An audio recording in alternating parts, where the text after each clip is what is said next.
Got it. So, where were you when you were our age? Like, growing up, did you know what you want to do? I had no idea. I was still in high school. I was a young graduated high school at 17.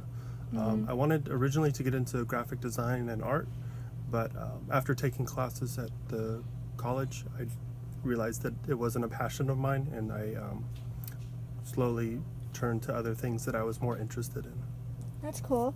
So, like, who was some of you, like, just growing up, did you have any, like, role models that helped you try to kind of figure out what your path was in life? Not really. I do have role models, but no one who really pushed me to go into either art, what I originally wanted to go into, or medical. Of course, my father was a role model of mine growing up, but he was a college football player, and that's what I really wanted to do as well. But I just didn't have the athletic capabilities to follow in his footsteps, so I had to go the educational route. All right. When you said that you wanted to, that after doing like graphic design, you said you didn't like that, so what made you pick like medical? About 12, 13 years ago, my grandmother got really sick and came down with lung cancer, and just kind of wanting to know more about what was going on, why she couldn't get treatment that she was approved for, going back and forth with her health insurance, and seeing her kind of suffer physically as well as mentally, emotionally, and then kind of getting to run around with her treatment. I wanted to try to be the advocate on the patient side of the medical organization and try to help as many people from the inside of medicine that I could, and be the patient advocate for them. That's really cool. Yeah. So, what college did you go to, or colleges? I went to a small college for medical called Pacific College. It's located in Costa Mesa, sort of by the John Wayne Airport, and I went on an accelerated program where it was 16 months of full-time. I went after work. They offered a night program, and then for my clinical rotations, it was every weekend for 16 months. Oh, that's really cool. And then I actually started as a medical assistant, which is one step lower than the job I have now. And I went to a place called Bryman College, which is like another trade vocational school. That's how I got my foot in the door where I work now. And then my work was allowing me to go to school at the same time as working to further my education as well as my title through working.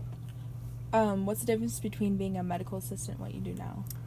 It's just, the difference is the scope of practice. A medical assistant is basic entry level back office nursing. You're still doing nursing, but you're not considered a nurse. Your scope of practice is a lot slimmer. You're able to do certain things, but as you go back to school and you become an LVN or an RN, those are the basic steps through the nursing program. Your scope of practice gets larger. For instance, as a medical assistant, you're not allowed to do wound care without any supervision, and to give any immunizations, you're supposed to be verified by a licensed staff member. But as an LVN, I can give vaccines with no supervision. I just have to have a medical doctor's order. Whereas also a medical assistant, they work under the heading of a physician, whereas an LVN, they have their own licensure, and if anything goes wrong, it's under my license instead of the physician's license. Okay.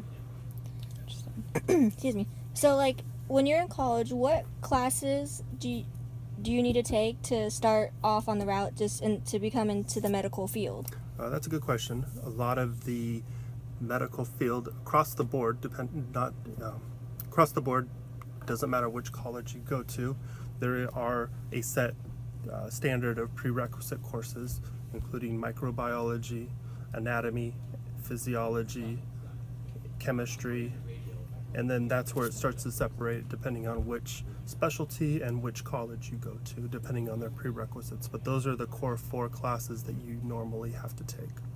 What was your favorite of those 4? I liked anatomy and physiology. I liked knowing how the body worked and every part of the body. Currently, I work in primary care, family practice, which is the general the whole body. At one time, I worked in the ear, nose, and throat department to see if it was something I would like, only because the location was closer to my home, and I found that that wasn't what I wanted to do. It was a good experience, and it allowed me to figure out what I wanted to do. But as far as going forward, I really fell in love with family practice because it focuses on the whole body, and it focuses on the whole age range from pediatrics all the way up to elderly patients. That's actually really cool. So what do you like most about your job? I like what I do. I find it very rewarding. It's the same thing every day, but it's a little bit different because every person has a different case or complaints or disease processes. I like to meet these members of ours and really get to know them, get to know their backgrounds. Everybody is a person. I don't like to think of them as patients. I like to see them as people who have experiences and have lived a life before they got elderly or before they got sick or came down with a disease. You know, they are once at one time my age and younger and lived a life full of experiences, and I love meeting people and hearing their backgrounds and where they came from. That's really cool. What type of personality do you think it takes to be a nurse? Someone with tough skin, I think, because not everybody's going to agree with the answers that you give them. There's going to be people that are upset because you gave them the news that they didn't want to hear. There's going to be people that are sad. Definitely, you have to have a big, heavy heart, just because you don't want to take any of the stuff home with them, but you also want to be sympathetic and empathetic with the people that are there, because you know they're going through a lot, and some people don't always have a support group to turn to when they hear the news or go home. You know, some people may have lost loved ones. Some people may be down on their luck and just have themselves and live alone, and maybe had some hard times in the past. It definitely takes a compassionate person, definitely, because if you don't love what you do, then you're in the wrong field. I love what I do, although there are some, ups and downs with the job, as any job, but I just feel like when I go to work, I love what I do, and I don't feel like I work a day in my life, because it's a fun place to be. My coworkers are great, very supportive, but also being there for our patients, it's very rewarding. I'm sure.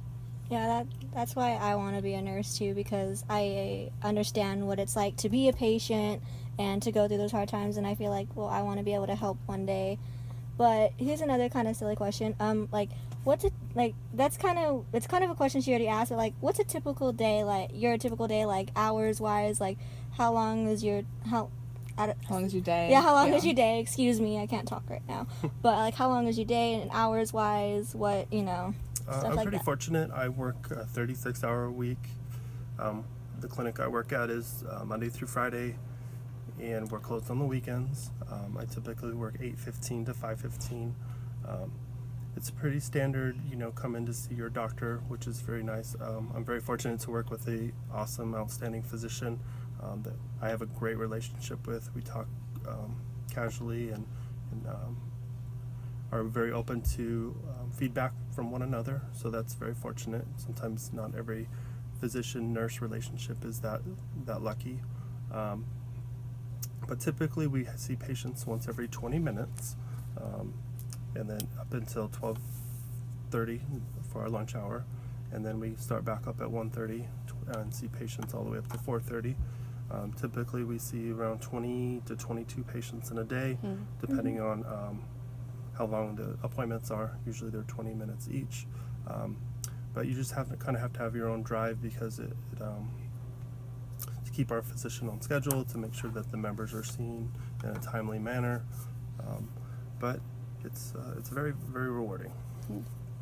How long have you been in this field, and how long have you been a nurse? I started with Kaiser as a medical assistant 11 and a half years ago, and then I became an LVN 4.5 years ago, a nurse 4.5 years ago. So I've been in the medical field for 11 and a half, but a nurse 4.5. I wanted to go back to school to further my scope of practice, what I can do with the patients, instead of having to rely on physician's orders. I wanted to be more proactive, so that's why I went back to school. That's really cool. So you said you've been in the medical field for 11 years. Is that with Kaiser, or have you been with other insurance companies? No, I was very fortunate. I was able to do my when I went through medical assistant school, the last month of our program, you have to do an internship, and I was very fortunate to do my internship with Kaiser Permanente. And then out of the 22 people that group interviewed with them, 11 of us got placed at Kaiser facilities, and then out of the 11 of us, only 3 of us got offered positions, and I was one of the 3 that got offered a position. So I was very fortunate to be in with Kaiser. I hear a lot from the outside that everybody wants to get into Kaiser because we do a lot of things correct. We do it the right way, and it's very competitive out there. I only get a tip of the iceberg of hearing what people had to do to get in, whether they were on a wait list for 2 years to get a call back. But I was very fortunate to get through the internship, getting hired, and being able to stick around to progress as a nurse. What's the difference between, you said, I think, an LVN and an RN? An LVN and an RN. LVN stands for Licensed Vocational Nurse, or LPN. Every other state besides California calls it an LPN, which is Licensed Practical Nurse. An RN, an LVN can start IVs, but they can only administer basic fluids such as normal saline, which is basically the fluids that you would get if you were dehydrated. Whereas an RN, they're able to also start blood infusions. They're also able to push other medications through IV other than just general fluids. They have a little bit larger scope of practice. They are actually allowed to triage or give professional advice based on their license and scope of practice, where an LVN, that we cannot give advice. We can only give advice that is given to us from a physician. Those are the base. There's a lot of other little things, but those are the major things that are the difference between LVN and RN. Okay. All right. Last question, because we know you're tired. You had a very long day. Okay. So, what advice would you give to us juniors in high school about to leave in a year to go pursue, like, our wanting to pursue nursing? Like, what advice would you give to us? If you're not already volunteering with the organization you want to work with, maybe checking in with Kaiser and seeing if there's any volunteering possibilities. That would be a good idea, just so that you have a foot in the door, but also you are familiar with the process of how Kaiser does their business. That would be a great idea. Volunteering in general with anything in the medical field, whether it be helping out at the hospitals, or helping out with a blood drive, or helping out with anything that they offer to volunteer in. It's never too early to start learning the anatomy of the human body. It's very helpful, especially if you have a heads up when you go into these classes. Yeah. If you're not already taking chemistry, you're just kind of familiarizing yourself with the terms, and then just keep pushing yourself to learn more about this, where you can go to school, stuff like that. Yeah. But volunteering, I think, is very helpful, because then you not only get the you just really get the experience of being hands-on and being in the environment, and knowing what the mood is like in a hospital, or what the mood is like in a children's NICU, or stuff like that. I think it will prepare you emotionally and mentally, as well as getting your hands dirty. All right. Awesome. All right. Okay, well, end it.